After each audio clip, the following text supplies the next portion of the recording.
ఆంధ్రప్రదేశ్లో రాజకీయ పరిస్థితి బాగా తేటతెల్లం అయిపోయింది. అందుకని ఈ కూటమిలో ఫ్రస్ట్రేషన్ బాగా మొదలైంది. మనం పోతున్నాం, వాళ్ళకి లైఫ్ అండ్ డెత్, ఇవాళ కూటమికి లైఫ్ అండ్ డెత్. ఎందుకంటే చంద్రబాబు ఎన్నికల్లో పోతే ఈ ఇంట్లో కూర్చొని మనవడితో ఆడుకుంటూ ఆరోగ్యం చూసుకుంటూ తప్పితే ఇంకే రాజకీయాలు అనేది ఆయనకి క్లోజ్ చాప్టరు. పవన్ కళ్యాణ్ ఆవేశం తప్పితే ఆలోచనలు లేకుండా ఆవేశంతో మాట్లాడే పవన్ కళ్యాణ్కి లైఫ్ అండ్ డెత్. ఈ ఎన్నికల్లో ఓడిపోయాడంటే తను రాజకీయాలకు గుడ్ బై చెప్పి సినిమాలు చేసుకుంటామే. అలాగే కాంగ్రెస్ అనేదానికి ఒక ఇది లేదు. కాంగ్రెస్ అనేదానికి ఒక నిబద్ధత లేదు. కాంగ్రెస్ని ఎవరు ఓట్ చేసేవాళ్ళు కానీ కాంగ్రెస్ని ఆదరించేవాళ్ళు కానీ ఎవరు లేరు.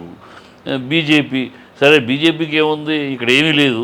ఏదో మోడీ మొహం చూపించి ఈ కాంబినేషన్ మొహం ఏదైనా 1-2 సీట్లు వస్తే మన కేంద్రంలో ఆంధ్ర కోటలో మంత్రి అవ్వచ్చు. ఆ తప్పన తప్పితే రాష్ట్రము ఇష్టము వాళ్ళకేమీ లేదు. సో వీళ్ళందరికీ పురంధేశ్వరి ఎన్నికలు అయినాక పదవికి రాజీనామా చేయాల్సి వస్తుంది. బీజేపీకి రాజీనామా చేయాల్సిన పరిస్థితి ఆవిడది. సో వీళ్ళందరికీ చావో రేవో పరిస్థితి. అందువల్ల పరిస్థితి ఉన్నప్పుడు ఫ్రస్ట్రేషన్కి వచ్చారు. ఇప్పుడు అల్లర్లు, దాడులు, వాళ్ళ మీడియాలో నోటికి వచ్చింది వాగటాలు, లండన్ వెళితే డబ్బులు తీసుకెళ్ళాడు, బుద్ధి జ్ఞానం ఉండాలి, ఆ మాత్రం ఇంగిత జ్ఞానం ఉండద్దా? 10 ఏళ్ల పిల్లాడిని 10వ క్లాస్ చదివే పిల్లాడిని అడిగినా కూడా ఎట్లా తీసుకెళ్తారు, అంత క్యాష్ ఎయిర్పోర్ట్లో ఒప్పుకుంటారా? అక్కడ అమెరికాలో దిగినాక వాళ్ళు ఇమిగ్రేషన్ వాళ్ళ పట్టుకోరా? ఇవన్నీ ఎంత పిచ్చితనంగా మాట్లాడతారు. 10వ క్లాస్ చదివే పిల్లాడికి కూడా తెలుసు. ఈ పప్పు లోకేష్ అది తీసుకెళ్ళారు, దాన్ని మార్చుకుంటారు, దాన్ని ఇక్కడ ఎందుకు రాడు? మీరు మీ బతుకులు ఏంటో తెలుసుకోవాలి. ఈ తెలుగుదేశము, ఇక పవన్ కళ్యాణ్, బీజేపీ, ఈ ముగ్గురు మీ కాంబినేషన్ ప్రజలు తిరస్కరిస్తున్నారు. మీది ఒక అనాలోచితమైన అస్తవ్యస్తమైన నీతి రీతి లేని కూటమి. నిన్నటిదాకా ఒకరినొకరు తిట్టుకున్నారు, ఒకరినొకరు ఊసుకున్నారు, అసహ్యంగా మాట్లాడుకున్నారు, నువ్వు దొంగ అంటే నువ్వు దొంగ అనుకున్నారు. మళ్ళీ ఇవాళ మేము కలిసి వచ్చాము, మేము రాష్ట్రం కోసం అయితే ఏం చేశారు మీరు? స్పెషల్ స్టేటస్ హామీ ఏమైనా తెచ్చుకున్నారా మోడీ దగ్గర నుంచి? వైజాగ్ స్టీల్ ప్లాంట్ అమ్మట్లేదని ఏమైనా తెచ్చుకున్నారా? ఏ హామీ తెచ్చాడు చంద్రబాబు రాష్ట్రం కోసం అనడానికి? ఇవన్నీ పిచ్చివాగులు కింద ప్రజలు గుర్తుపెట్టేశారు.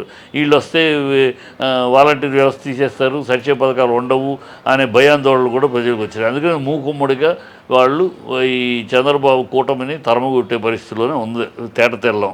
ఇక వీళ్ళు ఈ 4 రోజులు కాస్త సంతోషంగా ఏదో మాట్లాడుతూ ఉంటారు ఛానల్స్లో కానీ వీటిలో కానీ. ఈ 4 రోజులు ఈ కుటుంబ మనుషులకి ఛానల్స్లో మాట్లాడే అవకాశం. ఈ 4 రోజుల తర్వాత వీళ్ళు నవ్వుకుంటానికి ఉండదు, వీళ్ళని నవ్వటానికి స్టేట్ మొత్తం రెడీగా ఉంటుంది.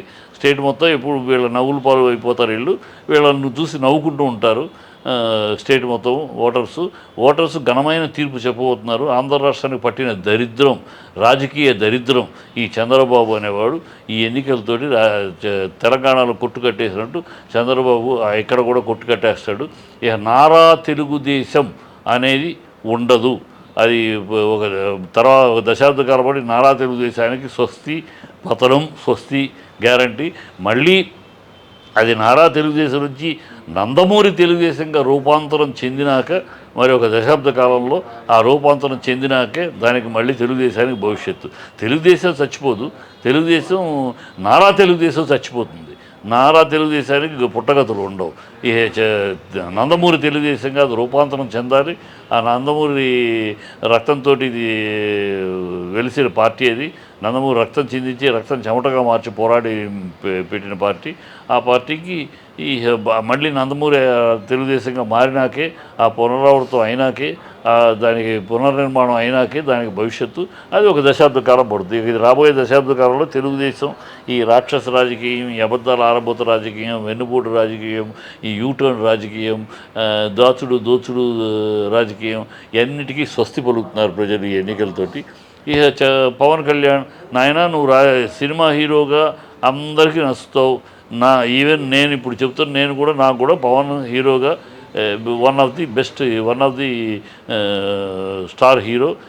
ఇండస్ట్రీకి ఆదాయం సంపాదించేటట్టుగా డిస్ట్రిబ్యూటర్లకి, ఎగ్జిబ్యూటర్లకి, ప్రొడ్యూసర్లకి, డైరెక్టర్లకి ఒక మంచి ఆదాయ వనరులు తెచ్చిపెట్టగలిగిన హీరో. నువ్వు హ్యాపీగా సినిమాలు చేసుకుని ఆయన రాజకీయాలు నీకు కాదు, నువ్వు ప్రజానాయకుడివి, రాజకీయ నాయకుడివి కాలేవు, నీకు అంత సీన్ లేదు. నువ్వు హ్యాపీగా సినిమాలు చేసుకో, సినిమాలు ఆదరిస్తాం మేము, రాజకీయాలకు గుడ్ బై చెప్పేయమంటారు. సో సో దాంతో అతను రాజకీయాలకు వదిలేసి సినిమాలు చేసుకుంటూ ఉంటాడు. ఈ బీజేపీ సరే ఈ కూటమి పోయినాక బీజేపీని జనాలు వ్యక్తిత్వం కోల్పోయిన పార్టీ. బీజేపీ వ్యక్తిత్వం కోల్పోయిన పార్టీ. ఎప్పుడు కూడా ఏ వ్యక్తి అయినా ఏ పార్టీ అయినా వ్యక్తిత్వం కోల్పోతే వాటికి మనుగడ ఉండదు. ఇవి కమ్యూనిస్టులు అందుకనే దేశంలో ఆవాసపాలయ్యారు. వాళ్ళు ఒక వ్యక్తిత్వం లేదు, ఒక క్యారెక్టర్ లేదు. ఒక 2 సీట్ల కోసం ఇక్కడ కాంగ్రెస్తో పోరాటం, అక్కడ కాంగ్రెస్లో మైత్రి, ఇట్లా దౌర్భాగ్యం రాజకీయాలు చేసి వాళ్ళని ప్రజలు తిరస్కరించి మూల కూర్చోబెట్టేశారు. ఎక్కడ ఆఖరికి సింబల్ కూడా ఎన్నికల కమిషన్ కూడా దాన్ని వాళ్ళ సింబల్ దీన్ని కూడా తిరస్కరించింది. సో ఆ స్టేజ్కి బీజేపీ కూడా వెళ్ళిపోబోతుంది ఈ రాష్ట్రంలో. దేశంలో బీజేపీ ఒక స్థాయిలో ఉంది. ఇక్కడ రాష్ట్రంలో బీజేపీ అధమ స్థాయికి వెళ్ళిపోయింది. వ్యక్తిత్వం కోల్పోయిన ఒక చిల్లర పార్టీగా, టికెట్లు అమ్ముకునే పార్టీగా, డబ్బున్నవాడు ఎంత తిరిగే పార్టీగా, డబ్బున్నవాడికి తోకగా తయారైన పార్టీగా ఉంది. ప్రజలు దీన్ని ఈ ఎన్నికలతో తిరస్కరిస్తారు. దానికి ఒక మళ్ళీ 5 ఏళ్ళ దాకా పుట్టగదులు ఉండడం, మార్పులు చేర్పులు చేరి కార్యకర్తలను గౌరవించి కార్యకర్తల అభిప్రాయాలకు విలువ ఇచ్చే పార్టీగా అది ఉన్న పార్టీ ఇవాళ కార్యకర్తలు మోసం చేసిన పార్టీగా మారింది ఈ మహానుభావురాలి అధ్యక్షతన. దాన్ని మళ్ళీ పునరావృతం అయ్యేదాకా బీజేపీకి కూడా పుట్టగతులు ఉండవు.